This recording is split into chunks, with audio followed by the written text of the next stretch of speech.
Good morning, everyone. Good morning. We're going to go ahead and get started. I know some people are still trickling in through registration, but we want to start on time this morning. So I'm Katie. I'm the general manager here at ADAC, and we are absolutely thrilled to welcome you all back to discover ADAC in person again, finally, after 2 years. It's great to see everybody's smiling faces, even with those masks on. Thank you so much for wearing them for us so we can all continue to do these presentations in person. Really appreciate it. Before we get started, I just want to remind everyone to pick up a copy of the event guide. It's located on either side in the back of the room.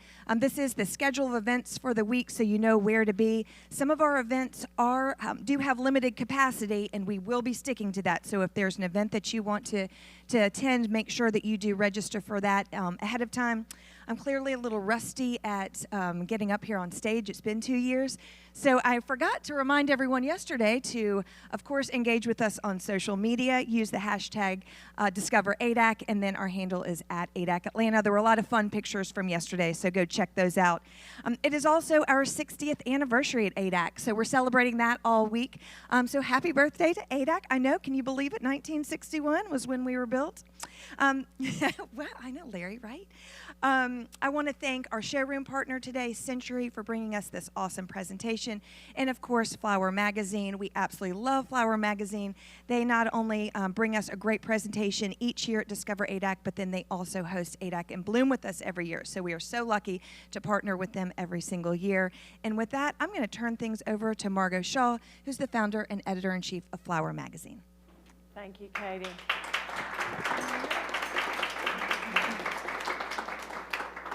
Can y'all hear me? Can you hear me too much? Okay. Good morning, and thank you for coming. And this is a brave new world. And happy birthday, ADAC. I did not know about the 60 years. That's quite something. You haven't been here all 60 years, though. No. Okay. Okay. It feels like you've been here since we. Yeah, I'm sure. Okay.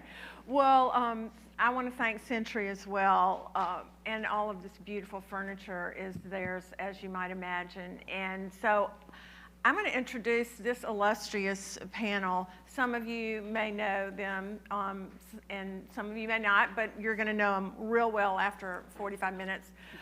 Christopher Spitzmiller, on my left, has received critical acclaim as a noteworthy ceramicist, but he says he prefers potter. Whose lamps, tableware, and other ceramics are found in every chic A-list interior, including the White House. To his friends and Instagram fans, he's known as the ultimate weekend farmer who raises his own chickens, grows his own flowers, and puts up his own jam, cider, and honey. I'm tired just reading that. His first, I'm gonna come to your house and learn. His first book, A Year at Clovebrook Farm, is filled with recipes, tips on garden planting, and beautiful seasonal flower arrangements. He will be signing that upstairs in the Century showroom after this. Next is Amy Osaba. Amy's a self-taught floral designer after a successful career as a professional ballet dancer. Could you do a little quick pirouette? Not anymore. Not in those shoes. That was a lifetime ago. Not in those shoes, for one thing. Definitely not. Amy's innate sense of movement, grace, and grand vision translated seamlessly to the magical world of florals and design. She's one of the South's most sought-after event designers. Her work has been published in several lifestyle publications, including Flower, several times. She's also collaborated with renowned brands including Home Depot, LaCroix, and Goop. Anything else I need to say? No, okay. That was lovely. Alex Thank Hitz you. is at the end. He's an award-winning chef, speaker, columnist, and event designer. He's a consummate entertainer and bon vivant, or a boulevardier, who can really cook. His first book, My Beverly Hills Kitchen, garnered editorial raves, and he became a frequent guest on Today, Access Hollywood, and CBS This Morning. In his latest book, The Art of the Host, Recipes and Rules for Flawless Entertaining, he shares more than 100 tried and true recipes, the stories behind them, and how to serve them with his splendid style of gracious entertaining. Alex Hitz. Thank you. This panel, the title is Secrets of Entertaining. So y'all get ready, take notes, or just remember we're going to find out from some of the masters how they do it. And I just have one question that I almost always ask, so be patient with that.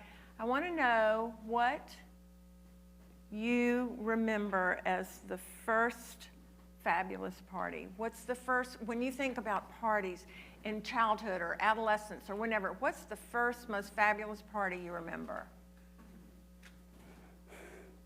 You're first. For me, it was bar mitzvahs and bat mitzvahs of day school. I so wanted to be a little Jewish kid so that I could have my own bar mitzvah. Or people got to dress up, and there was this big party. You're not Jewish, you don't get a birthday party like that. Them, and I'm like, why? What is the problem, Mom? And you're not Jewish, you know. And I'm like, maybe we can fix this.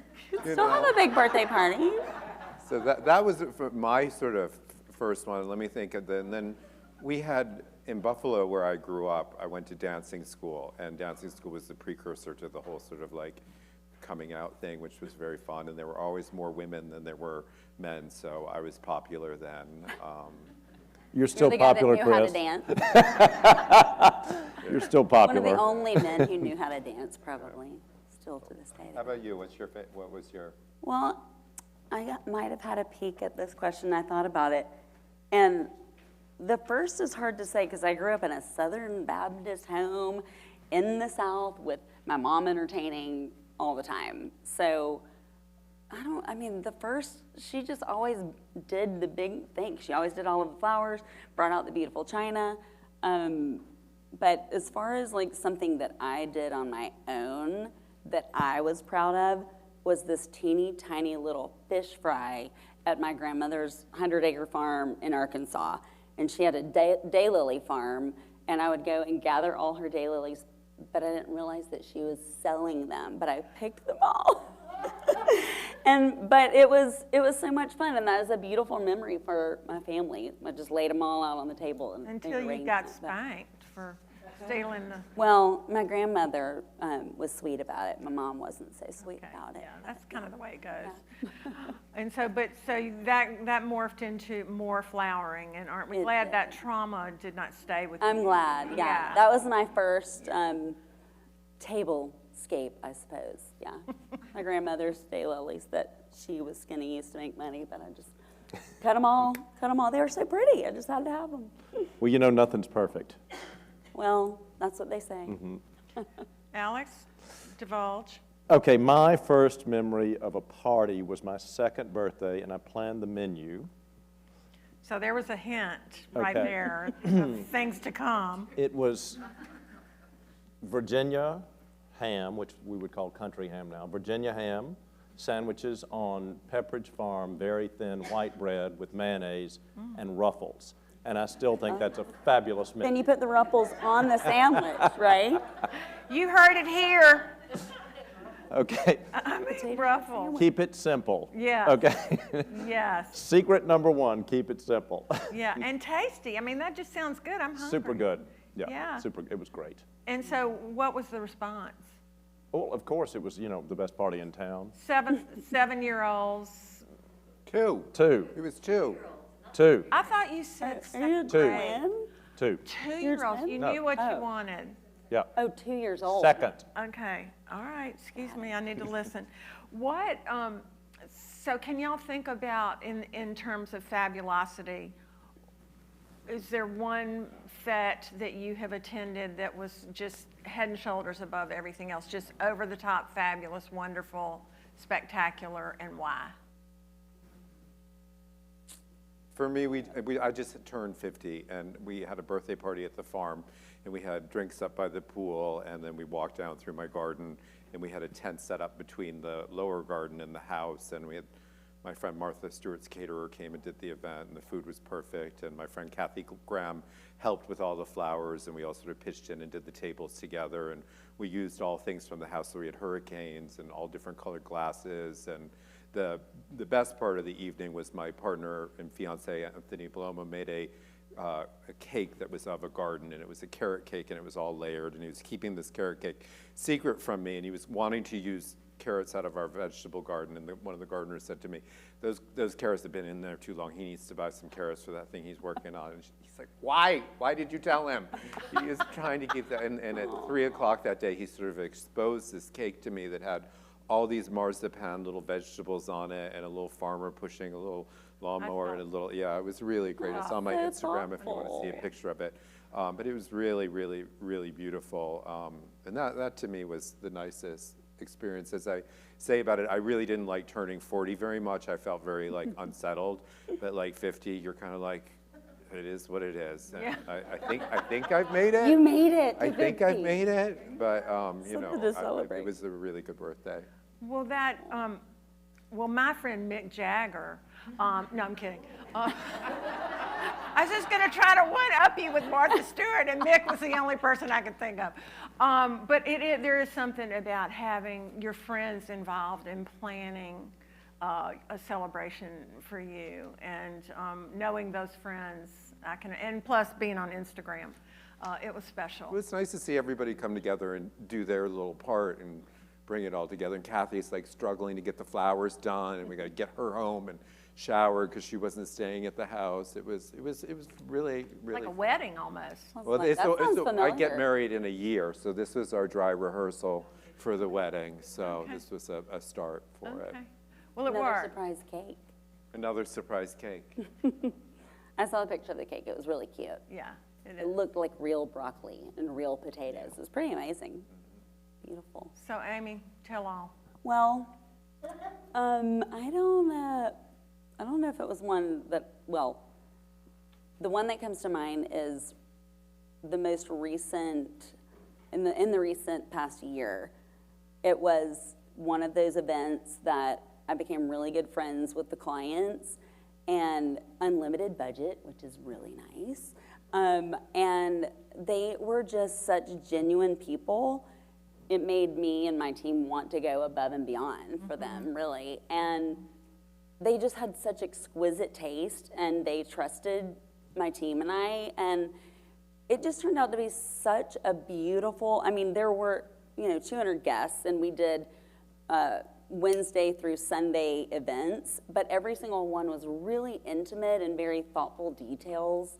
And I got to be a part of the design process through the whole thing. So to me, that was kind of those moments are quintessential as far as in my career, when you get to experience things like that and really hone your craft even more. And it was at this beautiful farm in Tennessee, Blackberry Farm. I don't know if any of y'all are familiar with it. I mean, it's alone beautiful. You didn't really have to do anything. But they utilized the whole property and just created different environments throughout the property. And it was just such a really special, magical weekend. I mean, I do weddings every weekend all the time. And there was just something about that. And their trust and our creativity, being able to just, do what we wanted. And she loved everything. It was like vegetables and fruit on the table. I mean, it's Blackberry Farm, so we had blackberry on the vine and these beautiful plates that had this little watercolor blackberry. I mean, it was just like every detail was beautiful.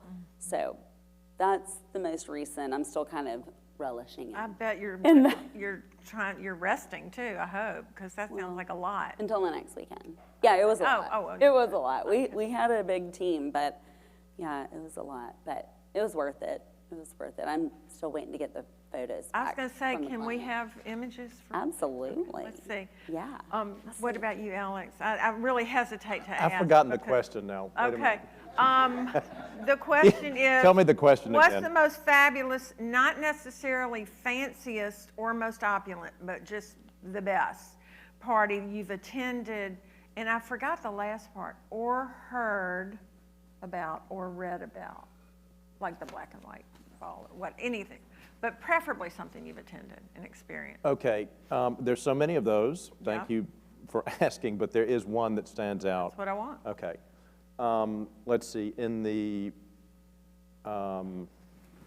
June of 2019, so it was before we had the global pandemic, okay?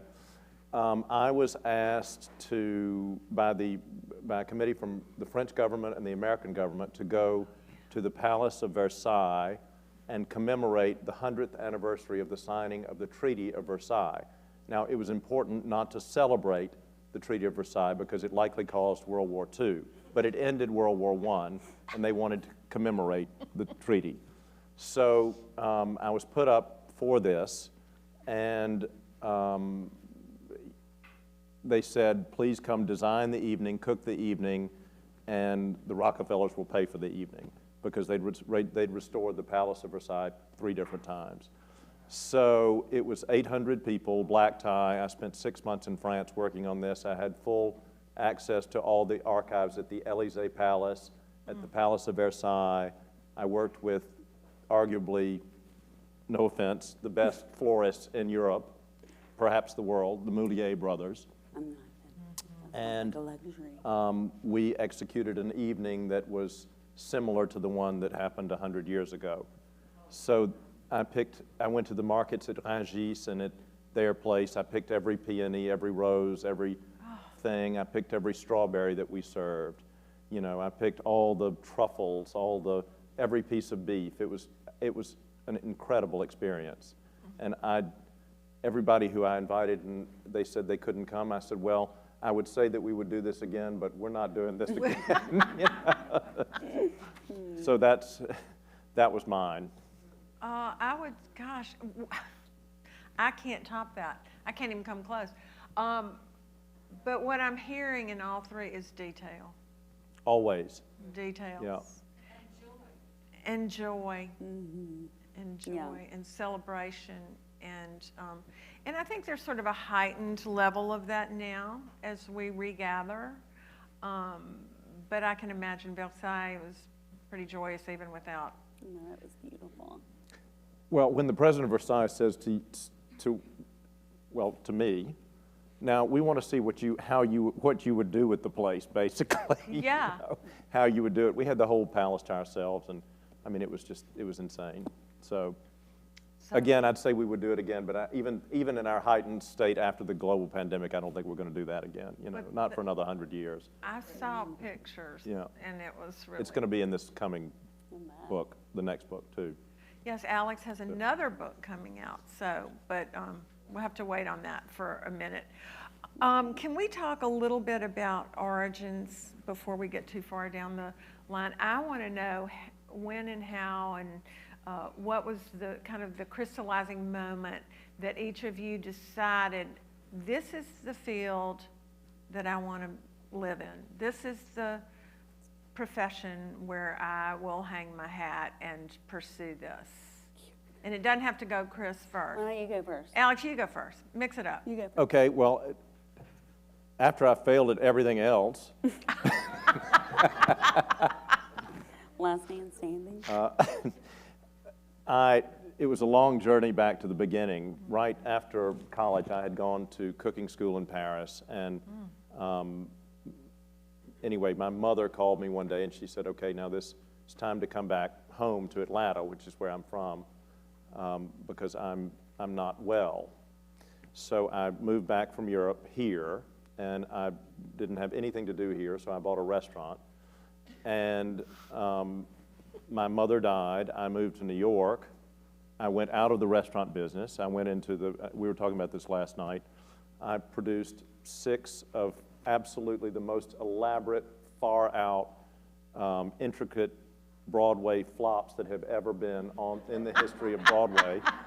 And because of my great acumen in the field, I went to Los Angeles to try my hand at TV and movie producing, and I produced 4 movies that went into turnaround and are still there. Wait, I don't know what that means. What is that means that it's the lake of fire as we descend to hell. That's what it is. Yeah. And you can't get out of it. Okay. But I built a house, and the house had a kitchen, and I went back to the kitchen, and this one, that one would come for lunch and for dinner and would say, this is so delicious, why don't you sell it? And anyway, I figured out how to do that. I went on television. I sold it. I became the food editor at House Beautiful. I've written 2.5 books. One is being shot next week and comes out next year. So there we are. And I was the food editor at House Beautiful for, I think, 4 years, something like that, which is a post that was turned over to me from Ina Garten. Well, just go ahead. I'm not going Another next. goddess. We've talked about a lot of goddesses. Martha Stewart, Ina Garten, these are all goddesses. They are. So, you know. They are. But you're not bad. Well, Yeah. you're pretty good too, Margot. Thank you. All right, Amy, hit me. Origins. Yeah, I mean, when did you know? How did you know?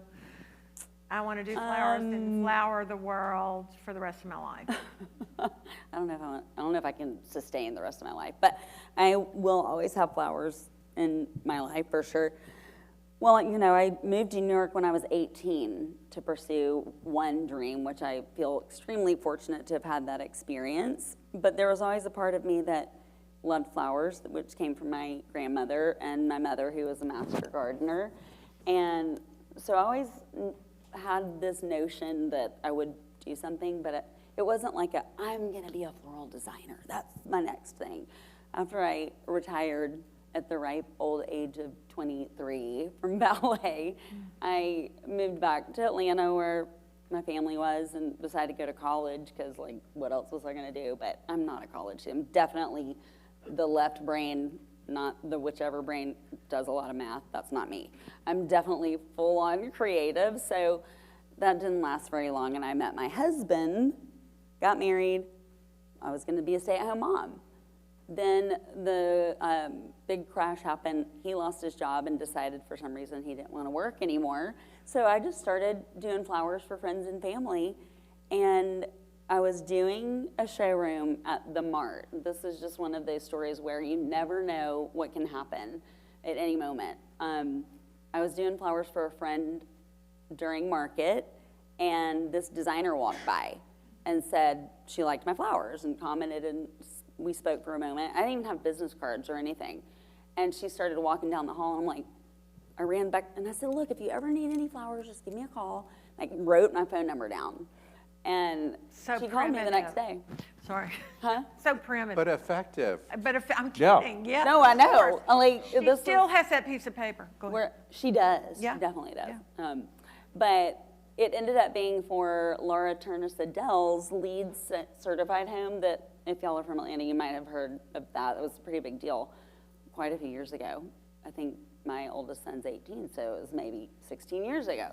So I got to do the flowers for that and for the press release and all of That this. cake, you did that cake? That's a huppah. No, the one Oh, before. yeah. With flowers. It's insane. It's so pretty, that cake. Thanks. Thank you. It'll come around again. You'll see that cake. Yeah, we're looping, in case y'all could tell. Yeah. So, where was I? You're at the Laura Hopa, Turner honey. Seidel. I was at the hub. Oh, yeah. And so she was just really generous to me. And I happened to meet Margot before she started the magazine. I was at the Southeastern Flower Show with my mom because we went every year. And I walked past the magazine and I was like, flower magazine? I said, are you doing a magazine about flowers? I'm like, brilliant. This is great. And Margot has been an incredible champion for me. And excuse me. Sorry, I got real excited there for a second. With my business, and you know, it's just like you never know who you're gonna meet. So that was sort of my origin. It just sort of grew from there, and I ended up it just sort of grew. It's not like I set out, but sometimes your gifts and talents find its way out of you into the world without you really even meaning to. I love so that. I'm very, very thankful. I always say that God knew I was going to need it because, you know, thankfully, I can support my children and my 3 teenage boys and feed them every day because they eat a lot. Sorry. But yeah, that's basically my story. I I'm love sticking to it. that. I love that. Thank you. Chris, what about you? So my mom is a big cook and a big entertainer and throws dinner parties all the time. And I remember clearly when Martha's book, Entertaining, came and studied it and followed up on it and set all these tables for my mother. And I remember driving back home from Cape Cod and we stopped along the way and there was a little book on napkin folding. And I was like, please, I need a napkin folding book. So great. Napkin Buy it I for you. love it. I don't believe I'd have told that. Yeah, But and anyway. then years go ahead. later when I sit down with my mother and I tell her I'm gay, she's like, no. The napkin folding book didn't give it away. The napkin folding book didn't give it away? No, she had no. Like, I just thought you liked napkins. No idea. Now I fold the most basic napkin. I don't even like an elaborately folded Miss napkin. Wands. No swans, no flowers. I just do like a little sort of thing.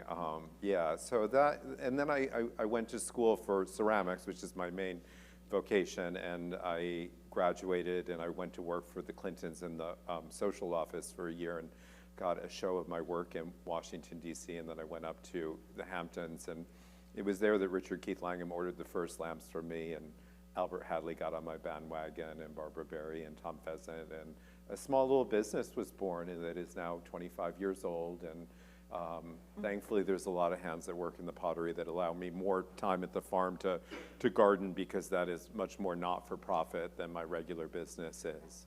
So I wrote this book a year at Cloakbrook Farm to pass on some of the things that I've learned through the 7 years that I've been gardening for and entertaining, and to have some of the things out there, not to impress anybody, but to inspire people to do some of the things that I do. That's what it's all there for.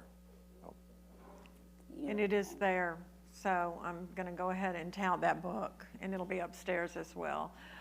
So I'm just curious about the pottery, though. I mean, it sounds like you were working with your hands, and then you just were like, I can translate that to this. I can. It's all playing in the dirt.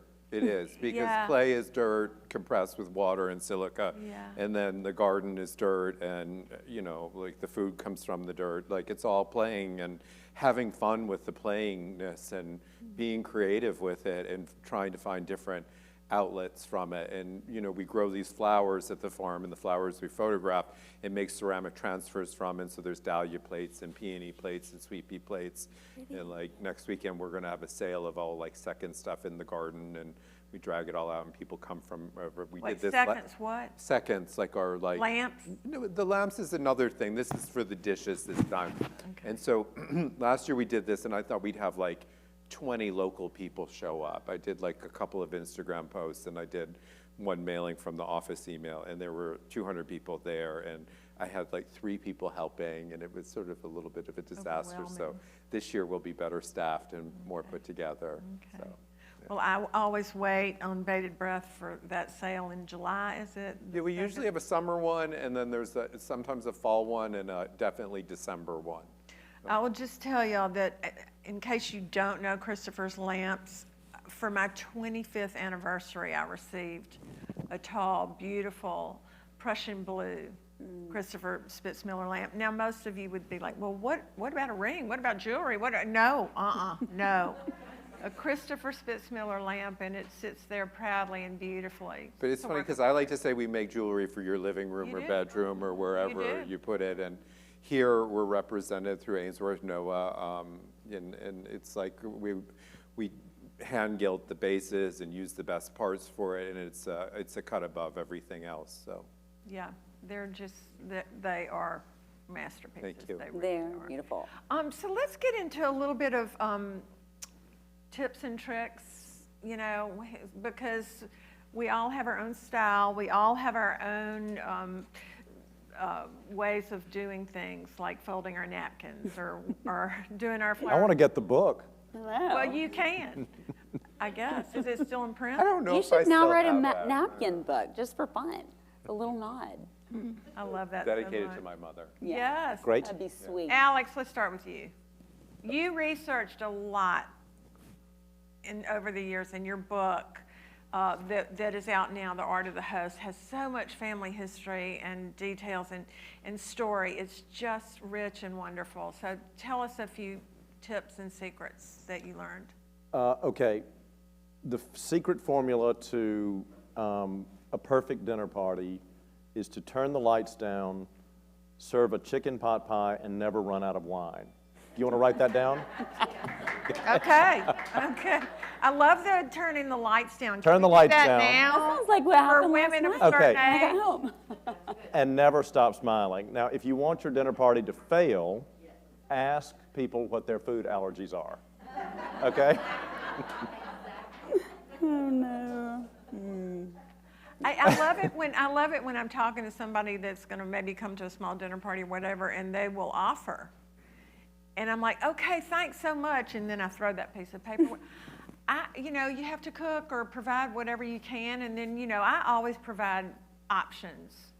you know, if there's a vegetarian or something. For sure, but you're not a short order kitchen. I'm not. I Not have, close. I mean, I have cred in this field. I have my own very serious food allergies. I don't want to discuss them, just like I don't want to discuss my knee problems or the diverticulitis or anything else, okay? Just don't want to discuss all that. But do the best you can, serve simple, wonderful, hearty food, turn the lights down, and never run out of wine. That's the secret to a great party, always. Okay. And don't make your guests suffer by keeping them too long without eating. What is your cocktail hour? It's not really an hour, is it? A cocktail hour should never be any more than 30 or 45 minutes at the very most. And how do you feel about hors d'oeuvres? I loathe hors d'oeuvres. How do you really feel? I absolutely loathe them. I think they take away from the main event, so I don't like that, you know. And they're a lot of trouble, and they're really super fattening. So. Yeah, so y'all have permission now to never serve hors d'oeuvres. And if anybody asks, you can just say, Alex said. You know what, just some nuts. Yeah. Speaking of, you can always tell a joke, right? That makes a party go. So Margot, may I tell a joke? Yeah, and is it PG? Are we having cocktails too? We're not gonna have any cocktails. Oh. Okay, go ahead. But if the conversation lulls at a party, just tell a joke. And this is a great one, I think. What did the shrink say to the man with the cellophane underwear? That's enough right there. I can clearly see your nuts. Oh. Okay, so. I'm not going to forget that. Okay. Definitely. I thought of that because of what you should serve first. The nuts. I know. You were just waiting for that lead-in, weren't you? You're so bad. Worked it in there. But, you know, I great. mean, that really does remind me of hearing from somebody like Bunny that they would all, when they all worked for Parrish Hadley, they would all go to Albert Hadley's apartment, and he would have potato chips. We never had anything. Maybe you would get some Triscuits with some cream cheese, but in the end, there was like some mixed nuts that may not even come out. There was a bar that you could make your own drink on, and which is something that I believe in. At our house, we make a first drink and then say, okay, the bar is here. If you want anything, Yeah. you go back Help and get it. yourself. And you know, I've learned things like from Bunny, like she always has a buffet at her house, and we always do a buffet, and we cook most of it, and we have like, you know, like 5 recipes that are like, I could make with my eyes closed now. But, you know, parties are not about the food and about how your table's set. I mean, they are important, but it's more the feeling that you purvey and the welcomeness. And making people feel at ease by saying, hey, if you want a drink, the bar's right there. Or tell a dirty joke. Tell a dirty joke. It's like, that's what I think is more break the important. ice a little. Everybody gets hung up on like, oh, I can't cook, where Alex points out, and you can get a chicken pie. Everybody can get this. Everybody can get fried chicken. He talked about last night at dinner about like you put an onion in the oven at like say 350, and you get all your takeaway food. Which in Manhattan I've done a lot. Like I haven't put the onion in the oven, but I order out dinner and I set the table, and I don't have time to cook, so we order in and I mix up the salad and we put it on the plate, and everybody's just so happy to eat in my apartment and to have dinner there. And yeah, I haven't cooked it, but it's all You don't have to clean up the mess. we have to clean up the mess. But you don't have to clean up the mess from cooking. You don't have to do that part. This onion was a secret of my mother's really close friend, a woman called Margaret Purdue, who was very instrumental in building the museum here, the High Museum. And her husband thought she was a fantastic cook. She would run the museum all day long, come home, turn on the oven, put an onion in it, and order takeout. And he thought she'd been cooking all day long. That's clever. That's clever. So I think that may be my favorite tip It's a great I recipe. have ever heard. I love it.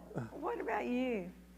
Well, you know, I don't entertain at home so much right now because, again, teenage boys. But I bet they're entertaining. oh, 100%. It's basically like a frat house at my house. All the friends come to our house, and well, I cook. Excuse me, that's stuff. entertaining. It is. That is It is. entertaining. Yeah. People, I mean, entertaining is such a big word, All I have to do right? is order all the Costco, and Great. the kids are at my house, and it's great because I know all the friends, and you know I can monitor everyone. But, but what I do is, I'm sorry, I keep hitting my microphone. I'm not used to it. But events and, you know, but the same thing y'all are saying.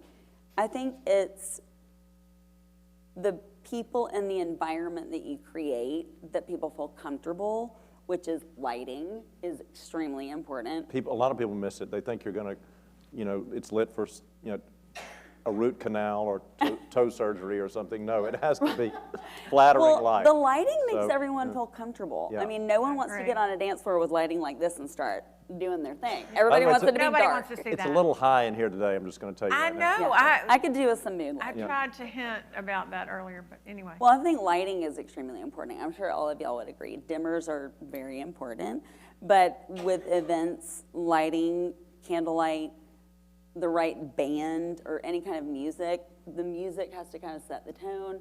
It's just creating all of those sensory, really thinking about all of the senses whenever you're setting your table or creating the environment in your home. But for us, for events, I think about the environment. What are they smelling when they enter? What are they seeing visually? You know, what are they tactile able to touch? So having that whole sensory experience, whether it's in your home or events, I feel like, I don't know, it just kind of gives a more magical air to the whole thing. You know, there was a book that came out, it's almost 20 years ago now, called The Kid Stays in the Picture. Do you remember this book at all? Anybody? About Robert Evans, the film producer? Okay. Ally McGraw. Yeah, he was married to Ally McGraw, and he was a big guy who did The Godfather, saved Paramount Pictures from the abyss and bankruptcy, et cetera, et cetera. And I remember one of his lines in that book was about what he wore, okay? And he wanted for the guy to show rather than the tie to show. So if he wore a tie and people said, "Oh my God, I love that tie," he would take it off and throw it away. Yeah. You know, and it's a little bit the same with the party. "Oh my God, the food was so good." Well, what about the rest of it? What about, you know, everything? It all has to be sort of through composed and thought about and considered. And if there's one thing that stands out more than the other, that means you've noticed something that wasn't as good. So keep it simple. Keep everything really, really, really simple and impeccable, hearty, luxurious, indulgent. Do not ever put your guests on a diet. They don't like that. Nobody likes that. They can diet the rest of the Well, week, I think you know? it's about connection mostly. If it's to party dinner or, you know, a big event, I feel like it's all about connection and having that connection with another person. Well, parties However you are can. certainly about people first and foremost. Yeah. Yeah. Well, two things about that is, that one is, like at my 50th birthday party, we had people who were in age from like 30 to 90, and everybody in between, and not everybody knowing each other, Yeah. and purposely seating people next to people who don't know each other, but might have something in common. And then the other tip, which I find really, really useful, is do as much as you can ahead. Like you Everything. can set your Yes. table at least the night ahead, if not a week ahead. Like as much as you can get done to make yourself a more relaxed and easy level host, do it. And never cook anything the day of, by the way. Never do that for a party. If you're cooking yourself, do everything ahead of time. The flavors are always better, and it takes the stress off of you. This is another thing about being a host or a hostess. No one wants to see you straining, okay? Or You sweat. must make it look easy, even if it's not. Yeah, even if it's not. Even if it's not. Nobody wants to see you freaking out in a cold sweat, running around and popping Just have to tags. fake They don't it want to and see it's that. bad. Okay. They can stay home and see that, okay? And along with It that, has to It look makes them easy, feel better. even though it's not. along okay? with that is the art of the recovery, which I have learned as well too. Alex and I are friends with Gail Monahan, who's a cooking teacher in New York, who has Another lots of goddess. cookbooks, and she is a goddess as well. And she taught me how to make baked Alaska. So I go home one Christmas and I'm making the baked Alaska, and I turn away from the oven for a minute, and I turn back, and the whole thing is on fire in there. And I'm like, shit. I throw a towel over it, and I like debate throwing the whole baked Alaska away and just serving ice cream or something. And I'm like, Gail Monahan would not throw the baked Alaska away. What would Gail Monahan do? I'm like, Gail would get out a fork, and she'd pick off the black bits, and she'd put that thing back in the oven. And so, like, I learned the recovery of what I needed to do, and, like, nobody knew about this except for me. So back to the, like, maybe knowing you're sweating, but, like, you can recover. And the more you entertain, the more you learn these little recoveries, like in decorating, there's recoveries in pottery. You know, you figure out that stuff of, like, okay, the show's going to go on. So. Well, just to reiterate what you're saying about the seating is so important. Even because especially, well, events, that is the thing that takes the longest, but it's the most important, is making sure that people are comfortable with who they're sitting with and strategically placing people and not letting them decide where they're going to sit. Well, that's what I wanted to ask. That's interesting you bring that up. How do y'all feel about place cards, and how do you feel about people who come in? I know the answer to this. People who come in and switch theirs around. Never again. Don't invite them ever Don't again. invite 'em, I okay. think it's rude and not good etiquette. All right, who are you never going to invite again? No names, please, but the people that, you know, the guests. Let's just get behind the curtain a little bit here. Okay, there, This list is long. right, there's no time there, you know. Really picky. I'm like Biden, there's no time now.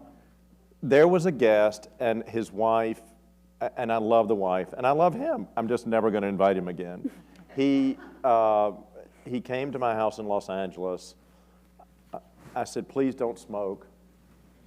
He smoked. He put a hole in my great-grandmother's napkin. And then He must have drunk, too. I'm sure that had nothing to do mean- with it. And then he threw it in a closet so nobody would see it. You saw him.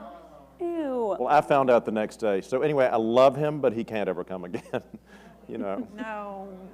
You just Yeah. have the wife. Anybody else have those? Just the person that drinks so much that you're like, really? That's Yeah. not fun. Yeah, that's no fun. I mean, we all I mean, like it's to fun drink, for them, but yeah, just where they just get ridiculous. I feel like that's just not a fun person to have to take care of. Very yeah, much. because you're a mom. Chris, what about you? We had somebody who came to a dinner outside and had a little too much to drink, and you know, they were.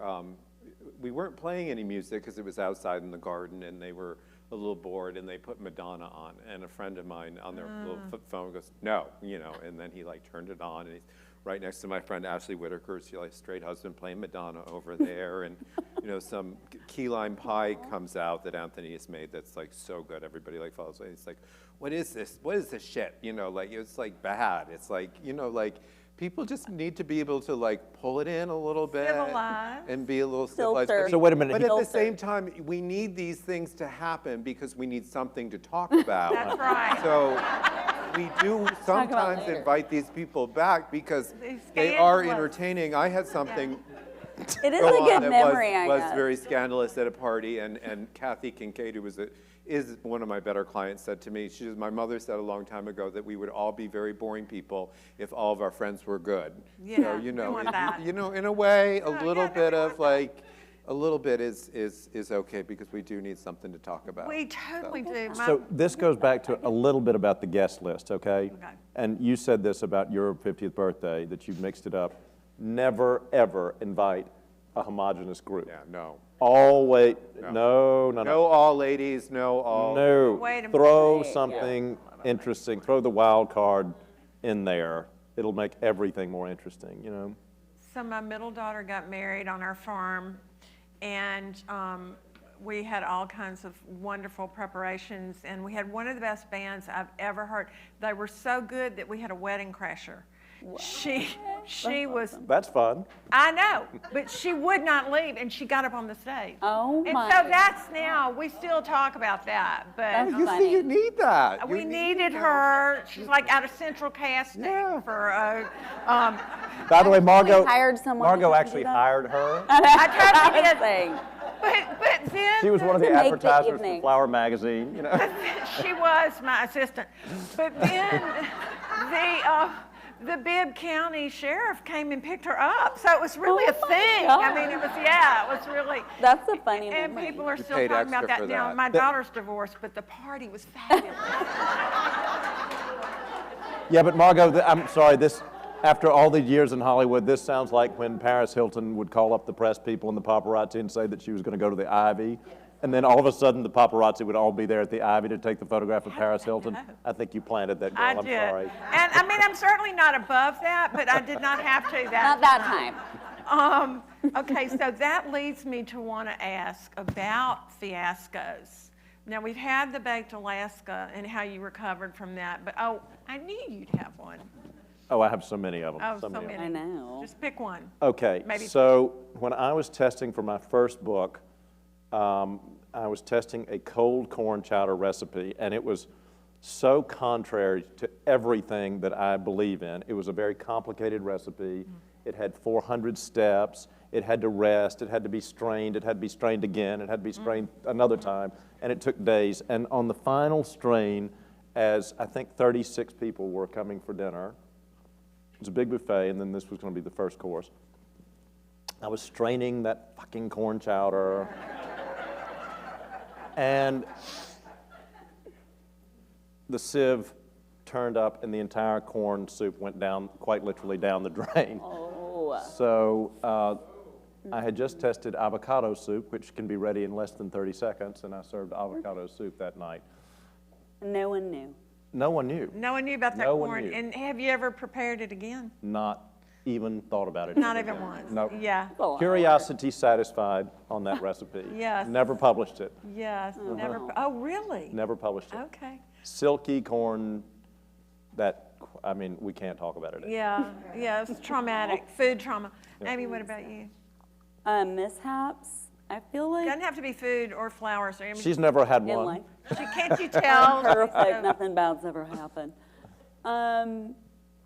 Gosh, well, recently I had 3 boxes of florals lost on FedEx, and there were no other florals to be had, so we had to literally pull it out of somewhere.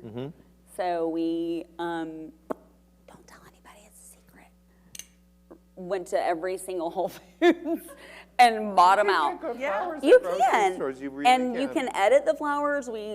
There's this little technique you can do There's with no shame in that. carnations that makes them look like peonies, and then we did the peel back and did the petal turn Yeah. for the roses, and they look like garden roses. I mean, like, the clients never knew. But I mean, it was like $5,000 worth of wholesale flowers, which was a lot. They finally showed up like 3 days later. Gross, moldy. Of course. But I had a photo shoot that I already paid. It was this video thing we were doing. And so I used a lot of those for the video thing. But you couldn't tell. You can't tell on film. Yeah. But, I mean, I would have never done that for a client. But for the photo shoot, you peel off all of the gross stuff and you hide the stems and you lay it in there on a wire, and nobody ever knew. Yeah. No one knew. Yeah. So, yeah. Photoshop, and Yeah. it doesn't have to be perfection. Yeah. Speaking of carnations, one of the chapters in my book, which I'm not going to tell, but anyway, is on Alex Hitz's Christmas dinner party in Beverly Hills. And you have these wonderful footed urns full of carnations. Ooh, that is so pretty. And I have always been a fan. They get a bad rep. People, I don't know if they remember FTD I think arrangements it was just the or 80s gave carnations. I don't know. Do but we remember? I'm sure we're all far too young in this room to ever remember something like that, right? But I mean, you masked those things. They were all red, different shades of red. Okay, well, Well, let me, then when they dyed at the ends that blue. Yeah, and that they was just- bad. That was all. Don't do that. But there's let me just say that beautiful ones. that trick came from Caroline Rome, okay? Okay. Caroline Rome is the one who could make carnations look like peonies. And at Christmas time, the variegations of the red, I am so hopeless when it comes to flowers. I'm just going to tell you right now, I like what I like, and it's great, but I can't do them. I But think those were that's done good. by, and they're in your book. I don't think they're in this No, loop no. here, but those were done by David Jones, who had been the mastermind who told Nancy Reagan everything to wear and to serve and to the parties and whatever at the White House. And he was my great friend in LA, and he did those. Oh, there's some right there in the That's back. beautiful. In the That back, color's yeah, so rich. yeah. I think that's the same photo shoot, so we piggyback. No, that's I'm kidding. different. I'm kidding. But I only have so many tricks, I know. So, You yeah, have a don't be job. afraid of carnations. I love them. No, I mean, they're use just them all. magical. And one year we had a Christmas party at my house for flower, and I just had white lights on the tree and red carnations. I didn't even use a water pick. I just put red carnations all over the tree, and they lasted They What last is a- 5 days. forever. They last forever. What is a water pick? It keeps the stem It's like- hydrated. Ah, got it. You know, It's a little vial. And I you got it. stick I know what it is Yeah. now. I thought it was Yeah. the tooth. The you know. tooth thing, yeah. Yeah, It's like, I Margot, thought- don't discuss your dental hygiene here, you know? I know everyone is dying to know. So I have to get back to something that I have wanted to ask you, Chris, and I hope this is not too top secret, but you have had lamps, back to not entertaining, but your life's work. You've had lamps in 4 administrations, correct? So cool. So Clinton was first, because you were, and then The Bushes. the Bushes, and then Obama, and It's now. the history thing, if you can get your presidents right. I can't. They can't get themselves right. So, So I was an intern in the Clinton White House, and it was really amazing to work there and to see all the people who work in those houses to make the parties happen, and how the cleaning staff clean, and the pride behind the whole organization. And I never thought back then that I would be making something for this. They had a big push. The Clintons moved crafts from the Renwick Gallery, so there might be like a Dale Chihuly on a table, and I thought that was really great to sort of modernize the house in a little way. So when they left, I was sort of getting going, and I made things for their house in Chappaqua in Washington, D.C., and Mrs. Clinton prefers light shades of yellow, and we did some green lamps for them.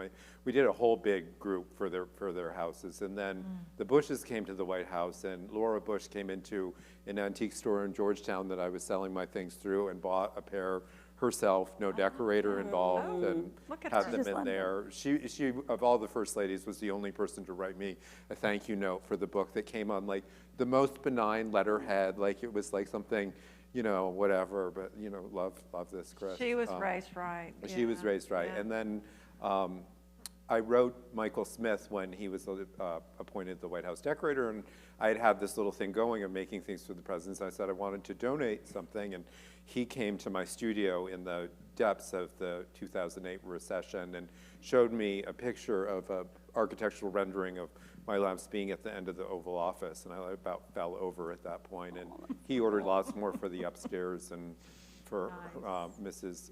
Obama's office. And then for the Trumps, I've made things for their resorts in the beginning, and then while he was president. And I don't think he ever saw them, but we did the lamps for the Kennedy Center White House box. So we made 8 lamps to go in there that I haven't seen yet. Maybe I'm going to be in Washington next week. I might get to see that. And I haven't made anything for the Bidens yet, but give me a little time. We'll see. So.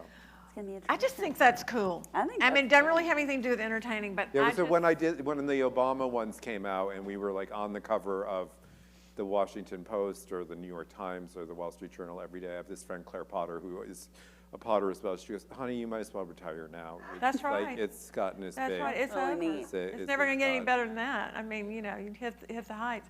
Well, I see by the person on the wall, that, not the clock, but that it is, our time is up. And is that correct, Janelle? Or- You gotta keep on time. A little, but you can't ask Alex anything. Does anybody have any questions? Yes, ma'am.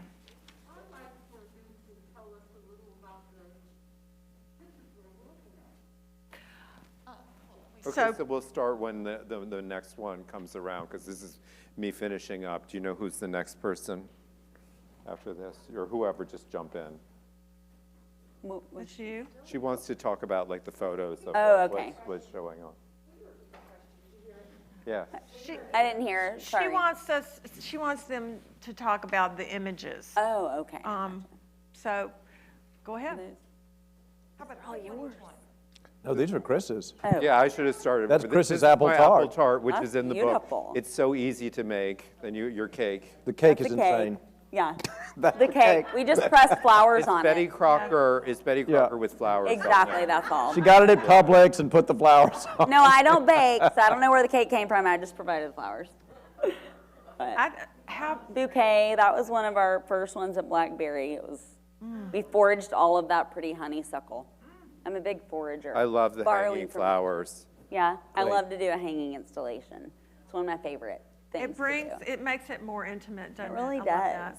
Brings the outdoors in. I just love the composition of this with the color that the back of that wall matched the florals perfectly. This was at a winery in California, and and we built this whole structure, and they dined out in the winery. This was at a private home. Gosh, I feel like I'm at Speak, this you gotta be private home Yeah. last year during the COVID time, and we created their courtyard. She wanted it to look like the garden room at St. Regis, so we built trees in the middle of their garden. Speaking of, that's yours, Bet. Those are Bel Air onion puffs from the Essentials chapter in my book. That is an apple confit that came from Audrey Hepburn. That's the Thanksgiving chapter of my book. That's my mother's French silk pie, which is insane. Again, from the Thanksgiving chapter of this book. That is a seafood pot pie, Christmas chapter. Seafood pot pie. I like a pot pie. I love it. Super seafood Who pot doesn't pie. like a pot pie? And this is Come on. this is Love it. this is There's a gotta be something Boxing Day extravaganza, Say more about Boxing Day, because and that is the turkey with the ham. Aw. That's not the avocado. Steak au poivre, Valentine's Day. It's an aphrodisiac, right? Pretty flowers. And that was a birthday party I gave for Nancy Reagan years and years ago. not red. That was bold. So this is an arrangement of spring flowers at my farm. You have Fritillaria, lilacs, some apple blossoms are in there, all grown at the farm. This is tulip season. We plant about 3,000 tulip bulbs every year, and then sweet peas, and then dahlias grow up at fences. It's peony season with chicks that were hatched at the farm on the table that make a brief appearance. Amazing. Sweet. Amazing. This is my pool house at the farm. Oh, It's just an Love the tip. informal little thing. yeah. Just threw it together. That's it. This is Just Fourth the full of house. July at the farm. And my dogs, Fanny and Lion. Lion is the big Labrador. Fanny is the little Cavalier They're King so Charles. great. And then this is the kitchen where I do most of my cooking. And I have a vast collection of Dodi Thayer ceramics, but that's getting ready for seared salmon. This is the dahlia plates that I mentioned before. So pretty. Those are beautiful. So pretty. And then this is the apple tart recipe that is, so you can make this in like 15 minutes. It's got frozen puff pastry in it and whatever apple. And we're back to the cake Okay. that I did not Yeah. make. Hi, my question is, what is your favorite party trick? You know, what's your favorite trick that you do for entertaining or an event? That little secret, something that's so quick and easy that no one would ever figure out. Party trick. I think that the thing that Alex and I talked about is to do things as head. You know, like think about chicken pot pies, think about stews, you know, think about things that you can make ahead that's going to make it easier for yourself. The other thing is always accept help from somebody who offers it. If somebody's at your house and Yeah. says, can I do something? Yes. Let them dress the salad. Let them Yeah. pull up a chair to the table. There's always something Pour the that water. needs to be done. Pour the water. Like No, there are these yeah. lists of things that you can do that I'm always scrambling around at the last minute to get done, that people like to participate and Yeah. like to be a part of things. They offer to bring something. First of all, know what they're good at.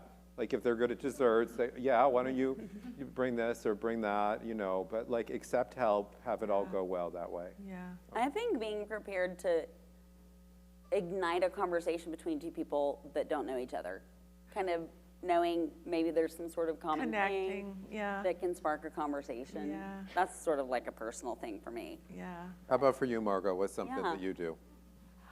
It can't be all about us. Well, I do have a thought or two about that. But I think one thing we have not covered is music.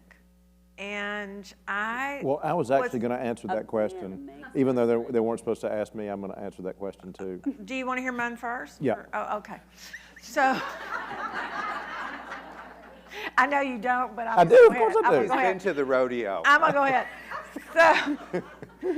So when I was in boarding school, I was a disc jockey. We had Kent School radio station, WKSB, whatever, and I was a disc jockey. And I have loved music. I played the piano since I was 4 by ear, blah blah blah. So I just always am aware of music, and I think it's so important, and it's kind of gets, pushed to the side when we're talking about all these visuals and, tasting and all that. But music, I just made a playlist, and we put it on Flower website that starts really sort of quiet, but with some classical and classical guitar, and then moves through, and, towards the end of the night, you've got Motown and everybody's dancing. But music, you don't want Motown during dinner, because then everybody will get up and start dancing to Jimmy Mac. So it's just, music is important. And play the things that you like. We can now all make playlists, so you don't have to get up and change the record anymore. Like, does anybody remember doing that? That went out with the FTD. I know, but now it's back. My children love vinyl. But what were you going to say about music? Well, I'm sorry. I was not going to say anything about music. Nothing? Not about I was music. just going to say the bands make it or break it for sure. For a wedding The especially. question was what absolutely. trick, Oh, okay? Okay. Okay, always have an element of surprise. Never, ever, ever tell your other guests who's coming, what you're serving, nothing like that. Always have an element of love surprise. Do not beat it to death beforehand. Otherwise, what are they going to come and look forward to? I love that. So, I don't like it when people invite me somewhere and then they say, and so-and-so's coming, and I always I don't want to go. I don't. I just stop them and say, I don't care. You're inviting me. I'm coming. I don't need the guest list. And what we're having, and Yeah, I don't care about all that. So anyway, thank y'all for coming, and I hope you will join us, all of you will join us in the Century Showroom next and get these books and see Amy's gorgeous flowers. Thank y'all for are your coming. flowers up there? Yeah. Great. Yeah. Yeah, Great. they're Thank y'all there. for coming. Thank you. Thank you.